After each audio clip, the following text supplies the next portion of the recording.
Hi everyone, my name is Sun Hopful.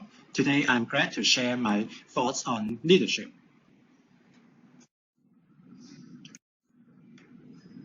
Leadership is the skill to stimulate self-confidence, prospecting the persons who wanted to attain the organizational aim. Leadership is also an act of pursuing people by setting an example to follow the process.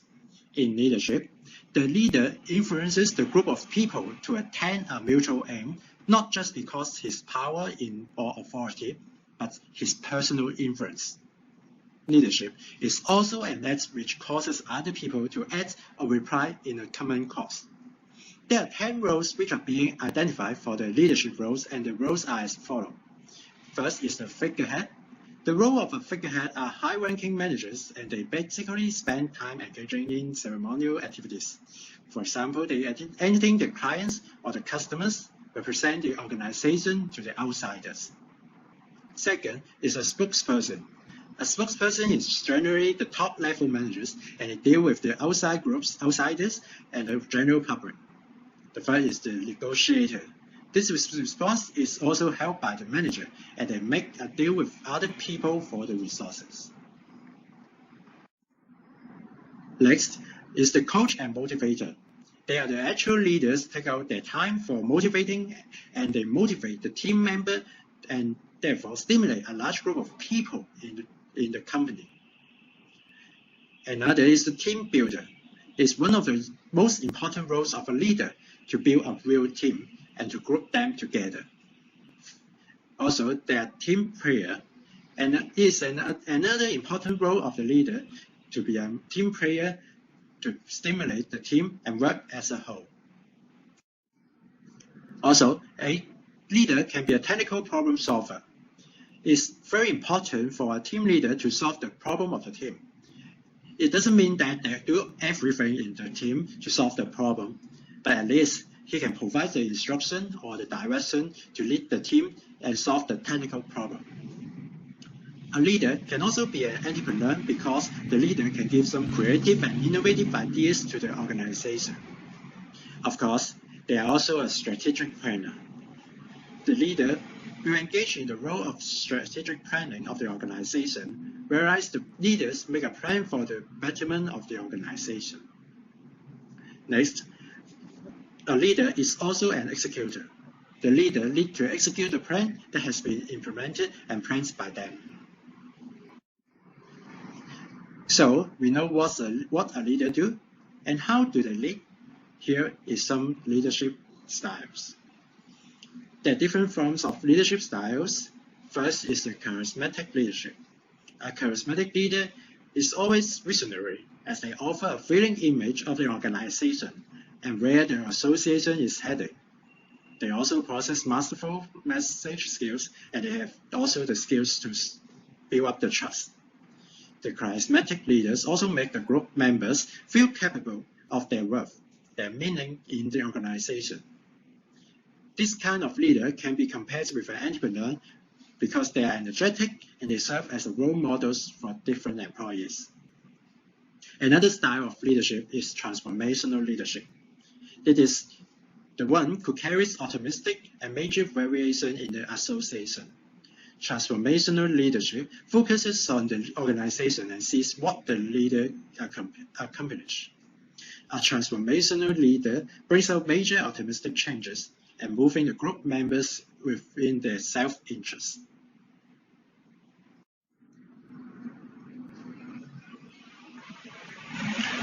Also, there are moral leadership. It's a form of leadership where the leader is honest and trustworthy and with high integrity.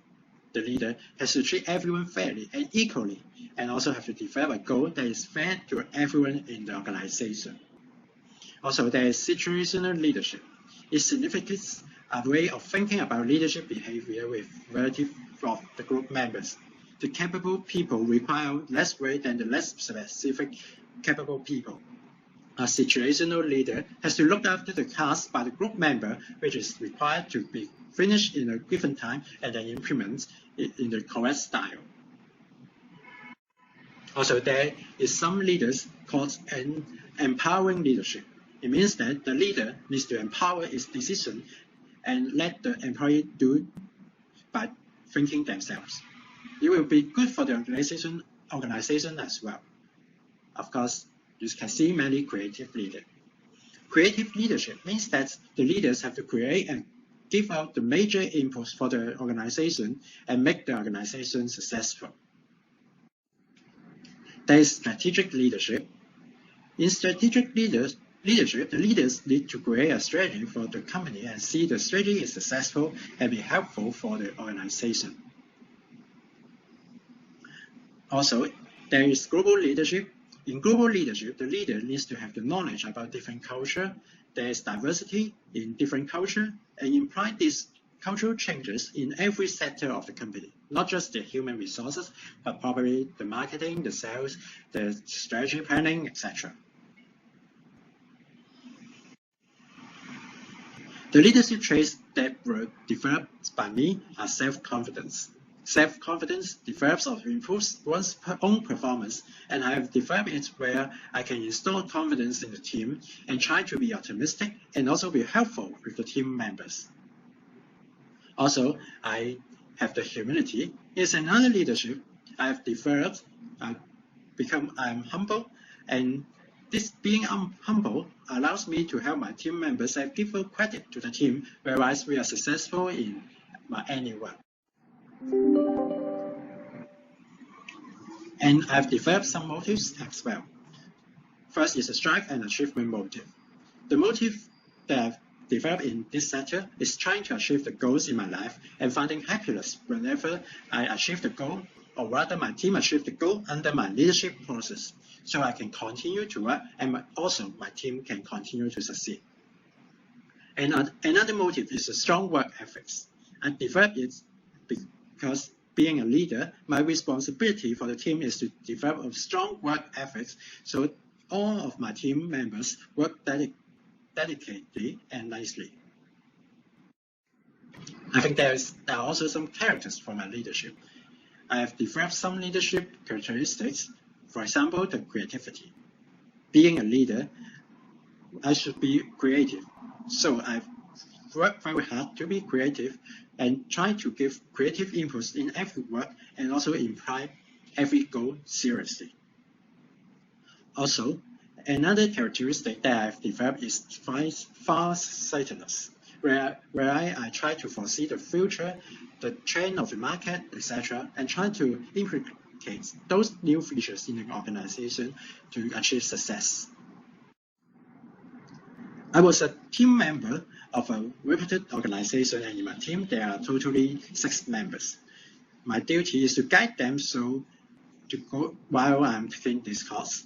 I try to develop some characters of leadership. All those traits, characteristics, and motives of leadership I mentioned help me and also my team, as we had a visual direction of how to accomplish any problem that we face in the organization. So developing these traits and characteristics really helped me a lot, very much, and my team become more successful than before. It is correct that many people do their communication through text message, but it would be preferable if the leader communicates directly with the group members so that he can make an impression which is not possible at all through the text message. Leaders have certain qualities that make them different from normal employees, and the most important quality of the leader is to influence others. The emotions, body language cannot be communicated through text messages, and the group members also want their leader is to talk directly with them rather than communicating through text messages. And there is also a high chance of the message being interpreted wrongly by the staff member, which can create miscommunication.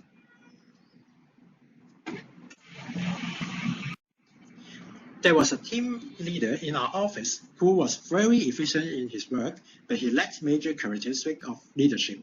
For example, communication with his team members. He rarely used to communicate directly with his team members and preferred texting instead of direct communication.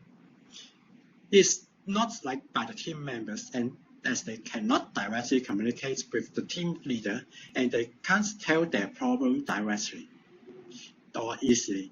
This process had an adverse effect as his team failed in some projects, and subsequently his team suffered a setback, and he also lost his team trust. So, an effective medium of communication is widely required.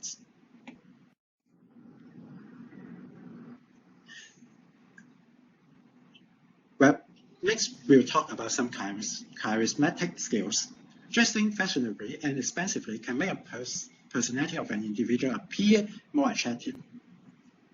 The sense of style of an individual exhibits the attitude of getting exposed to others.